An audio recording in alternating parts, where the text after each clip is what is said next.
Bumabagabag ang init ng aspalto kahit gabi. Ngunit mas bumabagabag ang lamat ng galit na hindi na kumukupas sa dibdib ni Arvin. Bakit ako binuhay kung ganito lang ang buhay? Ang tahimik na tanong niya sa loob ng isang bahay kubo na gawa sa karton at luma. Punit-punit na tarpaulin, isang istruktura na tinawag niyang bahay sa ilalim ng matayog at malamig na tulay ng EDSA. Hindi ito isang tahanan, isa itong butas kung saan siya nagtatago sa mundo. Isang kanlungan laban sa walang humpay na pag-ulan at mas matinding lamig ng pag-iisa. Narinig niya ang sirena. Hindi niya kailangang makita. Alam niya ang tunog, ang babala ng panganib na matagal nang naging bahagi ng kanyang paghinga. Kahit nakapikit siya, tumambay sa kanyang isip ang huling araw, ang paghila sa balabal, ang init ng kamay na nakahawak sa kanyang pulso, at ang nakakatakot na sandali ng pagtigil, ang lalaking iyon, ang matandang lalaking may simpleng balabal na ang mga mata ay may hawak na buong karagatan ng kapayapaan na tinawag siya sa pangalan niya. Siya ay $15 anyos, marumi, nagugutom at kilala siya. Arvin, huwag ka nang tumakbo, kilala kita. Ay ito ang mga salitang humahabol sa kanya sa bawat oras ng kanyang paggising. Ang mga salitang nagpaluha sa kanya sa aspalto, ang mga luha na napalitan ng pamilyar na, masakit na galit. Galit dahil bakit ngayon lang? Bakit matapos ang lahat ng gabi ng gutom? Lahat ng pag-iisa sa mundo? Ngayon lang siya nakakita ng isang pares ng mata na hindi humahatol. Pero upang maintindihan kung paano kami napunta rito, sa gitna ng gabi sa ilalim ng bakal at semento, sa pagitan ng pagtakas at pagharap, kailangan nating balikan ang buhay na naguhubog sa binatilyong ito. Si Arvin ay isang nilalang ng kalsada. 5 taon na siyang ulila, 5 taon na siyang tumatakbo. Sa edad na $15, ang kanyang mga mata ay nagdadala ng $50 taong pagod at ang kanyang mga braso ay may mga peklat hindi lamang mula sa kalabang lansangan, kundi pati na rin sa sarili niyang pagkadismaya. Ang kasalukuyang kalagayan niya ay isang patlang ng digmaan, walang magulang, walang kapatid, walang pangalan, maliban sa batang magnanakaw o cardboard boy. Ang malalim na sugat sa puso ni Arvin ay hindi nagmula sa sakit ng gutom. Nagmula ito sa pag-iwan. Naniwala siya na ang lahat ng pag-ibig ay isang kasinungalingan. Isang bagay na binibili at ipinagbibili, at siya, si Arvin, ay masyadong mahirap para makakuha nito. Ang nawala sa kanya ay hindi lamang ang pamilya, nawala sa kanya ang pananampalataya. Nawala ang pag-asa na may mas mataas na kapangyarihan na nagmamalasakit sa isang tulad niya, isang taong napakalayo sa mga ilaw ng simbahan at mga kanta ng papuri. Ang araw-araw na pamumuhay ni Arvin ay isang sunod-sunod na pagdama ng hirap. Ang amoy ng kalsada ay pinaghalong alikabok, usok ng diesel at ang matamis, nakasusulasok na amoy ng basura na unti-unting nabubulok. Araw-araw ang kanyang katawan ay nagdadala ng init ng aspalto kahit gabi. Ang sapatos niya ay may butas, kaya't ang init ay tumatagos sa kanyang talampakan at umakyat sa kanyang mga buto. Kapag umuulan, ang kanyang karton na kanlungan ay naging isang basang bitag. Ang tubig ay dumadaloy sa semento, nag-iiwan ng lamig na tila tumagos sa kanyang kaluluwa. Ang gutom ay isang kasama na kailanman ay hindi umalis. Isang kalawangin na kuko sa kanyang tiyan na nagpapilit sa kanya na mag-isip lamang ng pagkain at kaligtasan. Ngunit ang pinakamasakit na detalye ay ang pagdama ng mga mata ng iba. Sa bawat pagdaan ng tao, mayroong pag-iwas, pagkasuklam at lalo na ang paglimot. Isa siyang multo sa gitna ng milyon-milyong tao, isang anino na hindi dapat tinitingnan. Ang simula ng tunggalian ay hindi ang nakaw na pera. Ito ang titig ng matandang lalaki. Isang malamig na gabi, ang tiyan ni Arvin ay nagtutulak sa kanya sa gawaing kinamumuhian niya. Nakita niya ang isang matandang lalaki na naglalakad. May balabal na simple, walang ginto, walang mamahaling relo, tanging ang balabal lamang at isang lumang bag na yari sa tela. Madaling target, ang bulong ng kalawangin na tinig sa kanyang isipan. Ang pangyayari ay mabilis, ang paglapit sa likod, ang mabilis na paghila, ang paghahanda para sa takbo. Ngunit nang magharap ang kanilang mga mata, ang lahat ay tumigil. Ang problema o kalaban ay hindi ang lalaki. Ang kalaban ay ang katotohanan na ipinakita sa mga mata na iyon. Hindi ito galit o takot. Ito ay awa. Isang malalim, walang hangganang habag na tila nakakita sa kanyang kaluluwa, hindi sa kanyang maruming damit. Ang lalaki ay nagsalita, hindi sa tunong nanginginig o nag-uutos, kundi sa isang tono na parang tinawag siya ng isang ama. "Arvin, huwag ka nang tumakbo. Kilala kita." Ito ang susing sandali. Ang emosyonal na reaksyon ni Arvin ay hindi takot sa pulis o sa lalaki. Ito ay isang pambihirang, masakit na pagdaloy ng damdamin. Natunaw ang galit. Ang kanyang mga braso ay nanginig. Ang perang ninakaw ay nahulog sa lupa at ang kanyang pader ng pagtatanggol ay gumuho. Napaluha siya. Sa unang pagkakataon sa napakatagal na panahon, hindi lang siya isang magnanakaw na walang pangalan. Siya ay si Arvin. Isang binatilyo na biglang naramdaman ang bigat ng pag-ibig na hindi niya hinanap at hindi niya inasahan. Ang pangyayaring ito ay hindi nagbigay sa kanya ng kapayapaan. Nagbigay ito sa kanya ng isang matinding tunggalian sa loob. Ang matigas na puso ay nasira at ang tanong na, sino ang lalaking ito? At paano niya ako nakilala? Ay nagsimulang maging isang apoy na unti-unting sisiklab sa kadiliman ng kanyang pag-iisa. Hindi nagawang makatulog ni Arvin ng gabing iyon. Ang bawat sirena na dumaan ay hindi na nagbigay ng banta kundi isang panghihinayang. Ang mukha ng matandang lalaki, ang lalaking may mapayapang titig, ay isang selyo sa kanyang isipan. Umulan ng malakas, hindi lang sa labas kundi sa loob din ni Arvin. Dati ang ulan ay kasuklam-suklam lamang, ngayon ito ay sumasalamin sa kanyang matinding kalungkutan at pag-iisa. Nakatingala siya sa butas ng kanyang cardboard na bahay, pinapakinggan ang pagbato ng ulan sa semento. Siya ba ay totoong tao? Ang tanong niya. Hindi niya narinig ang anumang balita tungkol sa matanda. Walang pulis, walang nagreklamo, tanging ang tahimik na paglisan ng misteryosong lalaki. Ang pag-iisa ay hindi na isang gawi.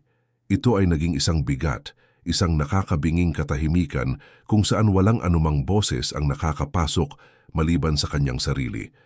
Ang dating matigas na puso ay ngayon ay masakit. At sa sakit na iyon, nagsimulang lumitaw ang mga pagdududa. Kung may Diyos, bakit ako pinabayaan sa kalsada? Kung may pag-ibig, bakit hinayaan niyang mamatay ang nanay ko? Ang mga pagdududang ito ay naging isang tahimik na dasal, hindi isang dasal ng pagsamba, kundi isang dasal ng akusasyon. Saan ka? Kung talagang naririyan ka, ipakita mo sa akin. Dumating ang unang tukso na sumuko ng sumunod na umaga. Gutom siya ngunit hindi niya kayang magnakaw. Ang titig ng matandang lalaki ay naging isang tila invisible na posas. Sa halip na kumuha, umupo siya sa tabi ng kariton ng basurahan, tinitingnan ang dumaan na mga tao. May dumaan na isang tindero ng tinapay. Ang amoy ng mainit na pandesal ay nakakabaliw. Ang tukso ay malakas. Kumuha ka na. Walang nakatingin. Ito lang ang alam mo. Ito ang kaligtasan. Ngunit sa halip, tiningnan niya ang kanyang mga kamay. Ang mga kamay na hinawakan ng matandang lalaki. At dahil dito, lumingon siya at tumakbo palayo. Ang tiyan ay kumakalam sa gutom at ang puso ay bumabagabag sa pagkalito. Ang pagtakas mula sa gutom ay nagtulak kay Arvin sa tunay na kadiliman. Sa loob ng 3 araw, walang laman ang kanyang tiyan at ang kanyang espiritu ay halos patay na. Ang kalsada ay nagmukhang isang walang hanggang, madilim na kakahuyan, at siya ay isang nilalang na napapalibutan ng kawalan ng pag-asa. Ang tunay na kadiliman ay dumating nang makita niya ang kanyang refleksyon sa isang maruming salamin ng bintana. Ang nakita niya ay hindi si Arvin ang bata. Ito ay isang balangkas, isang anino na may galit at walang laman sa mga mata. Pisikal at espiritual, siya ay nasa bingit ng pagbagsak. Ang kahinaan ng kanyang katawan ay naging paralysis ng kanyang kalooban. Ang pinakamasasakit na pag-iisip ay dumaloy na parang lason sa kanyang isipan. Mas mabuti pa kung namatay na lang ako. Walang sino man ang makakamiss sa akin. Ang pagiging anino ay mas madali kaysa sa patuloy na labanan. Ang mga pag-iisip ng pagpapakamatay ay naging kaakit-akit. Isang pangako ng katahimikan at pahinga mula sa walang humpay na sakit ng pag-iisa. Ngunit sa gitna ng halusinasyon ng gutom at kawalang pag-asa, may maliit na binhi ng pag-asa na nagsimulang sumibol tulad ng isang ugat na sumisira sa semento. Ito ay isang tanong. Kung siya ay Jesus, bakit niya ako pinuntahan? Ang ideya ay walang kabuluhan, ngunit ito ay maliwanag, tulad ng isang solong bituin sa isang gabi na walang buwan. Ito ang tanging bagay na nagpapaalala sa kanya na mayroon siyang halaga, na may isang taong nag-abalang maging karapat-dapat makilala. At sa kaunting pag-iisip na yon, nagawa niyang huminga muli. Ang pinakamababang punto ay nangyari nang mapadpad siya sa likod ng isang lumang, sirang simbahan, ang St. Joseph the Worker Parish, na matagal nang inabandona. Sa halip na matulog sa ilalim ng tulay, nahanap niya ang kanyang sarili sa isang lugar ng dating pag-asa. Ngayon ay isang basurahan. Sandaling wala na siyang lakas. Bumagsak siya sa sementadong sahig, hinayaang ang kanyang katawan ay yumakap sa lamig at kalungkutan. Hindi niya kayang gumalaw. Hindi niya kayang magnakaw. Hindi niya kayang maghanap ng pagkain. Ang tanging naririnig niya ay ang mabilis at mababaw niyang paghinga. Ito ay isang katahimikan na sumisigaw ng pagkatalo. Dumating ang huling tukso na tuluyang sumuko. Hindi ito ang tukso na magnakaw. Ito ang tukso na manatili. Dito ka na lang, huwag ka nang lumaban. Hayaan mong kainin ka ng lamig at katahimikan. Hindi mo na kailangan ang mundong ito. Sinara niya ang kanyang mga mata. Tinatanggap ang nalalapit na pagwawakas. Niyakap niya ang kadiliman. Ngunit bago pa man lubusan siyang nilamon ng kawalang malay, isang tahimik na paghahanda sa pagdating ng biyaya ay naganap ng hindi niya alam. Hindi niya ito sinadya, ngunit sa huling sandali ng kanyang paggising bumulong siya. Hindi isang dasal, kundi isang pangalan. Arvin. Ang pangalan na binigkas ng may pag-ibig. Ito ang huling kawad na nakakabit sa kanyang buhay. Ang pangalan na iyon ang naging daan para sa liwanag, isang tahimik na pag-uwi sa sarili bago dumating ang biyaya na hindi niya inaasahan.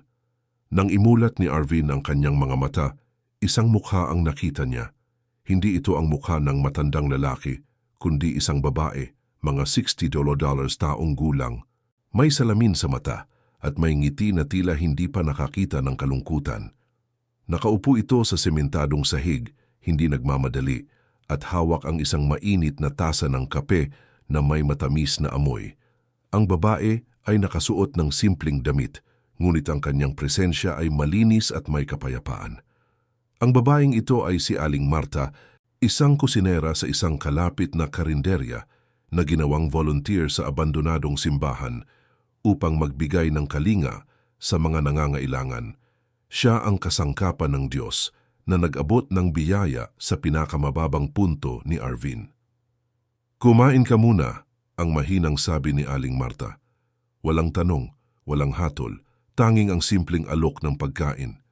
Sa tabi niya, may isang bag na naglalaman ng mainit na kanin, pritong itlog, at isang maliit na bote ng tubig. Ang unang reaksyon ni Arvin ay isang halo ng pag-aalinlangan at pagtanggi. Sa loob ng ilang segundo, inisip niyang ito ay isang bitag, isang paraan para mahuli siya o mapahiya. Nagduda siya sa kabaitan. Bakit siya mag-aaksaya ng oras para sa isang tulad ko? Ngunit ang gutom ay napakalakas. Marahan siyang umupo, hindi inaalis ang tingin sa mga mata ni Aling Marta. Ang babae ay tiningnan lang siya nang may parehong awa na nakita niya sa matandang lalaki, ngunit ngayon ay may kasamang inaasahang pag-aalaga. Dahil sa gutom, kinain ni Arvin ang pagkain ng mabilis, halos hindi nginunguya. Nang matapos siya, hindi niya nagawang magpasalamat. Ang pagmamataas ang pader na matagal niyang itinayo upang protektahan ang kanyang sarili ay humadlang sa simpleng gawa ng pasasalamat. Ang sakit na pumipigil tumanggap ng tulong ay ang paniniwala na hindi siya karapat-dapat. Hindi mo ako kailangan tulungan. Ang pag-aalangan niyang sabi, ang boses ay parang kaluskos. Aalis ako. Hindi ako magnanakaw, pangako. Ngunit hindi tumugon si Aling Marta sa pagtatanggol.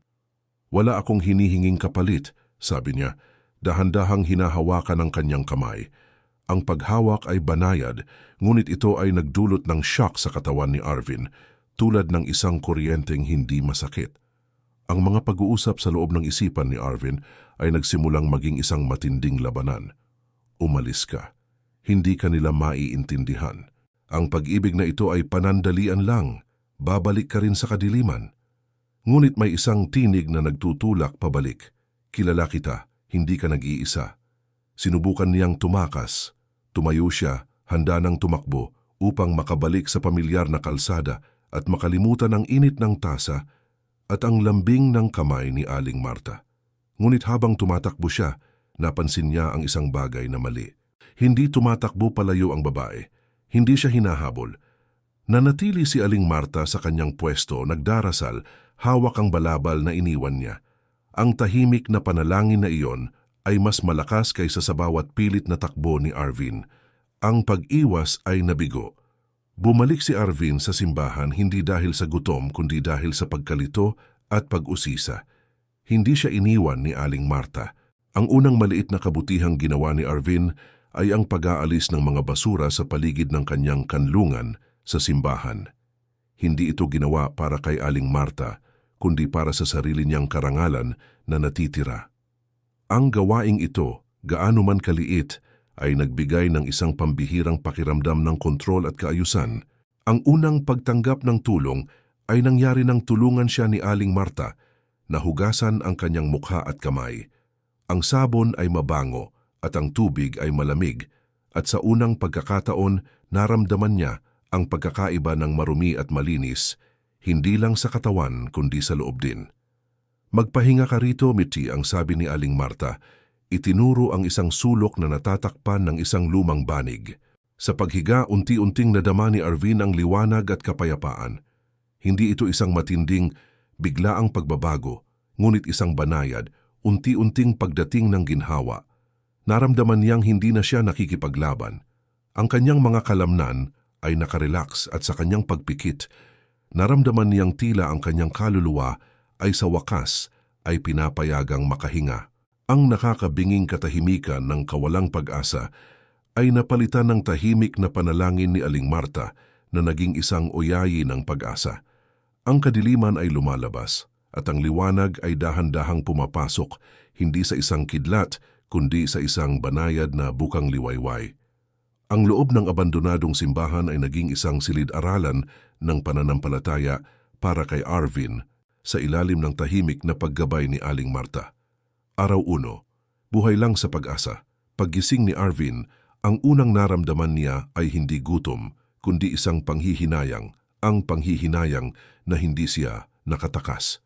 Ngunit ang pag-asa na pinanatili ng pagkain at lambing ni Aling Marta ay nagsilbing gasolina. Tinitigan niya ang isang sirang estatwa ni San Jose at sa unang pagkakataon, hindi siya nagalit sa kawalang kilos ng rebulto. Nagdasal siya.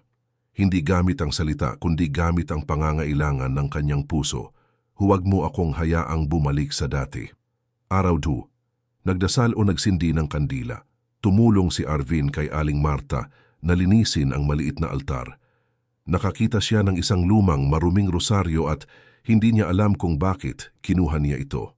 Sa gabi, sinindihan niya ang isang mumunting kandila na bigay ni Aling Marta. Hindi siya nagdasal ng formal, ngunit tiningnan niya ang apoy at sa init na iyon, bumulong siya. Salamat. Ito ang kanyang unang tunay na dasal, hindi isang akusasyon, kundi isang pasasalamat. Araw 3, tumulong sa kapwa.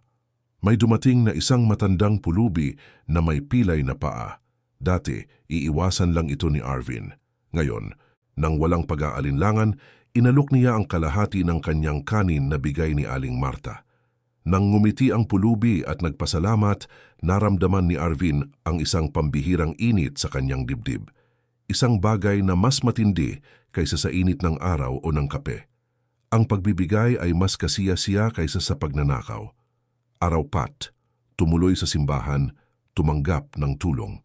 Inanyayahan siya ni Aling Marta na dumalo sa isang misa sa kalapit na kapilya. Sa una nag-aalangan siya. Ang simbahan ay puno ng mabubuting tao at siya ay isang batang lansangan. Ngunit nang umakyat siya sa hagdan at pumasok, naramdaman niya ang pagkakaiba. Walang tumitingin sa kanya ng may pag-iwas. Sa gitna ng koro, naramdaman niya ang presensya, ang parehong kapayapaan na naramdaman niya sa mga mata ng matandang lalaki. Araw Fima, ginawa ang isang mabuting gawa. Nang gabing iyon, habang pauwi siya sa simbahan, nakita niya ang isang grupo ng mga bata na nagnanakaw ng tinapay sa isang panaderya. Ngunit sa halip na sumali, huminto siya at nagsalita, "Huwag ninyong gawin iyan, may ibang paraan." Tinakot siya ng mga bata, ngunit hindi siya natinag.